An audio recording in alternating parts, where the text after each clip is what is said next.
நமது தலைவருக்கு மட்டும்தான் ஒட்டுமொத்த சவுத்துக்குமே சேர்ந்த ஒரு சிறந்த மனிதர், ஒரு புனிதர், அவர் மனித நேயம் மிக்கவர் என்று கடவுளுக்கு இணையானவர் அப்படின்னு சொல்லி அந்த ட்ரிபியூட்டை நம்ம தலைவருக்கு கொடுத்தாங்க.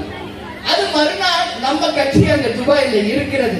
மிஸ்டர் கமால் மற்றும் நிறைய நிர்வாகிகள் எப்படி நீங்கெல்லாம் இங்க இருக்கீங்களோ இதே மாதிரி அன்னைக்கு மகளிர் அணி சகோதரிகள் மஞ்சள் சேலை கட்டி நம்ம கட்சியினர் வேஷ்டி கட்டி அத்தனை பேரும் ஒரு நெக்ஸ்ட் டே 16th அந்த ஒரு விழா நடந்துச்சு. அப்போ நாங்க கேட்கிறோம், இயன்றதை செய்வோம் இல்லாதவர்க்கு என்று சொல்லிதானே நம்ம தலைவர் நம்மளை வளர்த்திருக்காரு.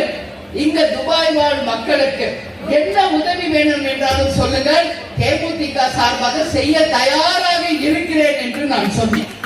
ஆனால் அங்க இருப்பவர்கள் என்ன தெரியுமா சொன்னாங்க, எல்லாருமே இங்க வசதியா இருக்காங்க, உதவி பெறக்கூடிய நிலையில் ஒருத்தர் கூட இல்ல.